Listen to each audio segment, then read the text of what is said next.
Good morning student. आज की इस वीडियो में मैं पुनः लाया हूँ पहला चैप्टर विज्ञान का क्लास 9वीं क्लास के लिए 9th क्लास के लिए हमारे आसपास के पदार्थ और matter in our surroundings. Chapter का नाम क्या है? हमारे आसपास का पदार्थ।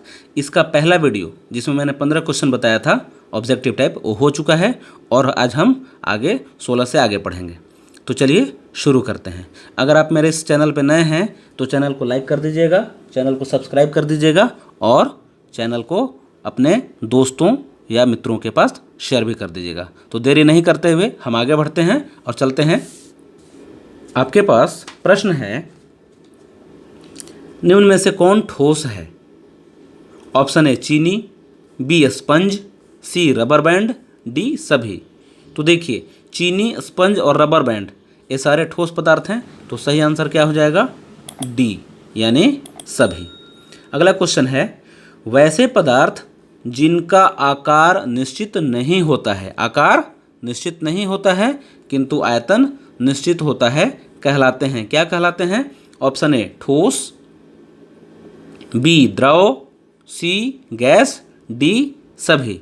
तो जिन पदार्थों का आकार निश्चित नहीं होता है और आयतन निश्चित होता है उन्हें द्रव कहा जाता है। मान लीजिए आप किसी पानी को किसी ग्लास में रख दीजिएगा तो उसका आकार तो ग्लास के जैसा हो जाएगा।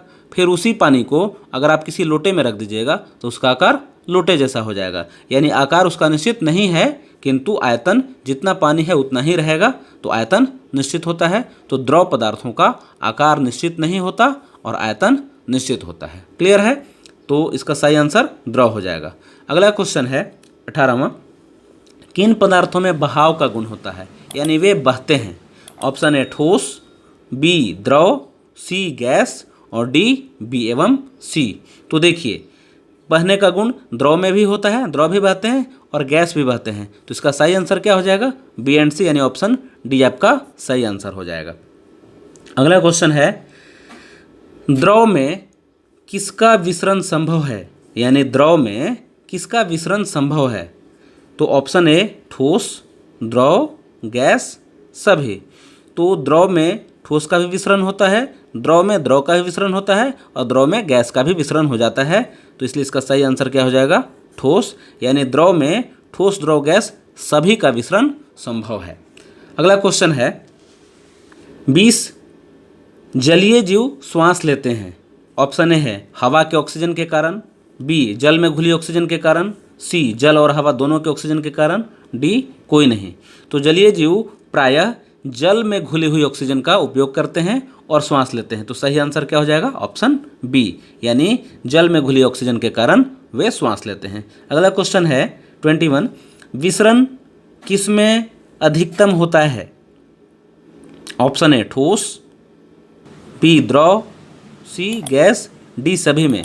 तो विसरण सबसे ज़्यादा गैस में होता है क्योंकि गैस के कण दूर दूर होते हैं और उनमें आकर्षण बल कम होता है गैस के कणों के बीच, इसीलिए गैस में विसरण अधिकतम होता है। तो आपका सही आंसर क्या हो जाएगा? सी गैस। अगला क्वेश्चन है, किस पदार्थ के कणों के बीच रिक्त स्थान अधिकतम होता है? ठोस, द्रव, गैस सभी।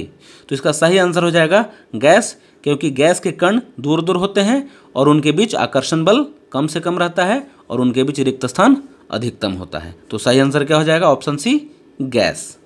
23 है, सबसे कम संपीड्यता होती है, सबसे कम संपीड्यता होती है। ऑप्शन ए ठोस, द्रव, सी है गैस, डी सभी। तो सबसे कम संपीड्यता किस में होती है? ठोस में होती है। क्यों? ऐसा इसलिए क्योंकि ठोस के कण बहुत पास पास होते हैं और उनमें आकर्षण बल बहुत ज़्यादा होता है, तो वे सबसे कम संपीड्य होते हैं। संपीड्यता का मतलब आप समझिए कि किसी भी चीज़ को अगर हम दबाएं तो दबता है कि नहीं, तो सबसे कम कौन दबेगा? ठोस सबसे कम दबेगा, इसलिए इसकी संपीड्यता सबसे कम होती है। अगला क्वेश्चन है, घरों में खाना बनाने में उपयोग की जाती है, क्या यूज की जाती है? द्रवीकृत पेट्रोलियम गैस, ऑप्शन बी द्रवीकृत प्राकृतिक गैस, सी द्रवीकृत हाइड्रोजन गैस, इनमें से कोई नहीं। तो घरों में खाना बनाने के लिए द्रवीकृत पेट्रोलियम गैस उपयोग किया जाता है। तो आपका सही आंसर क्या हो जाएगा? ऑप्शन ए द्रवीकृत पेट्रोलियम गैस। इसी को एलपीजी कहा जाता है। LPG इसी को कहा जाता है ना। तो हम घरों में क्या यूज़ करते हैं, LPG। और जब बात आती है LPG की तो आप एक बात ज़रूर याद रखिएगा, LPG जो होती है वह गैस रहती है और उसे कंप्रेस करके यानी संपीड़ित करके उसे बोतल में यानी सिलेंडर में भर दी जाती है। अगला क्वेश्चन है 25, वाहन में ईंधन के रूप में प्रयोग की जाती है क्या? द्रवीकृत पेट्रोलियम गैस, द्रवीकृत प्राकृतिक गैस, द्रवीकृत हाइड्रोजन गैस, द्रवीकृत ऑक्सीजन गैस। तो वाहन में ईंधन के रूप में हम इस्तेमाल करते हैं द्रवीकृत प्राकृतिक गैस, है ना। इसका नाम CNG है। तो बड़े शहरों में जहाँ पे प्रदूषण कम हो वहाँ पे कम करने के लिए, प्रदूषण पर अंकुश लगाने के लिए CNG का उपयोग किया जाता है, कंप्रेस्ड नेचुरल गैस, द्रवीकृत प्राकृतिक गैस। तो सही आंसर क्या हो जाएगा? ऑप्शन बी, द्रवीकृत प्राकृतिक गैस। अगला क्वेश्चन है, किसकी संपीड्यता सर्वाधिक होती है? ऑप्शन ए ठोस, बी द्रव, सी गैस, डी कोई नहीं। तो सबसे ज़्यादा संपीड्यता गैसों की होती है। गैस को संपीड़ित करके, दबा करके, कंप्रेस करके उसे हम दबा सकते हैं और उसकी संपीड्यता सबसे ज़्यादा होती है। इसी गुण का उपयोग करते हुए हम लोग क्या करते हैं, LPG गैस जो है उसको संपीड़ित करके सिलेंडर में भर देते हैं और उसका इस्तेमाल खाना बनाने के लिए किया जाता है। अगला क्वेश्चन है, वे पदार्थ जिनका आकार और आयतन दोनों ही अनिश्चित होता है? ठोस, द्रव, गैस कोई नहीं। देखिए, आकार और आयतन दोनों ही अनिश्चित होता है तो सही आंसर हो जाएगा गैस, यानी गैसों का आकार और आयतन दोनों ही अनिश्चित होता है। तो सही आंसर क्या हो जाएगा? गैस हो जाएगा। कैसे? तो आप गैस को किसी भी बर्तन में रखिएगा, उसी बर्तन के आकार का हो जाएगा और बर्तन जितना बड़ा है आयतन उतना बड़ा हो जाएगा। अगर आयतन छोटे आयतन वाला कोई बर्तन है उसमें आप गैस को रखिएगा तो आयतन उसका कम हो जाएगा। आयतन भी गैस का निश्चित नहीं होता है और आकार भी निश्चित नहीं होता है। तो सही आंसर आप ऑप्शन सी हो जाएगा गैस, यानी वे पदार्थ जिनका आकार और आयतन दोनों ही अनिश्चित होते हैं वे क्या होते हैं? गैस होते हैं। अगला क्वेश्चन है, गैसीय अवस्था में कणों की गति होती है? अगर कोई भी पदार्थ गैसीय अवस्था में है तो कणों की गति कैसी होगी? ऑप्शन ए अनियमित एवं धीमा, बी अनियमित एवं तीव्र, सी नियमित एवं धीमा, डी नियमित एवं तीव्र। तो अगर गैसीय अवस्था में कण होंगे उनकी गति अनियमित होगी और साथ ही तीव्र भी होगी। तो ऑप्शन बी आपका राइट आंसर हो जाएगा, अनियमित एवं तीव्र। अगला क्वेश्चन है, निम्न में से तरलता होती है? निम्न में तरलता किस में होती है?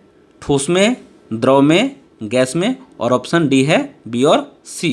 तो तरलता, तरल मतलब वे पदार्थ जो बहते हैं उन्हें तरल कहा जाता है। तो द्रव भी बहते हैं और गैस भी बहते हैं। तो सही आंसर क्या हो जाएगा?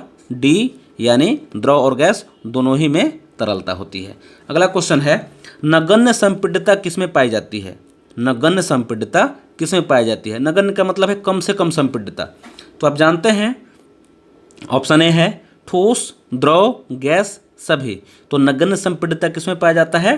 ठोसों में पाया जाता है, क्योंकि ठोस बहुत ही दृढ़ होते हैं और उसमें संपीड़न का गुण कम पाया जाता है, लगभग नहीं के बराबर। आप ठोस को दबा करके छोटा नहीं कर सकते हैं, ठीक है। तो ऑप्शन ए सही आंसर हो जाएगा, ठोस। तो आज इतना ही, अब मिलते हैं अगले वीडियो में। वीडियो देखने के लिए आपका बहुत बहुत धन्यवाद। अगर आप मेरे चैनल पर नए हैं तो वीडियो को सब्सक्राइब कर दीजिएगा, चैनल को लाइक कर दीजिएगा। धन्यवाद।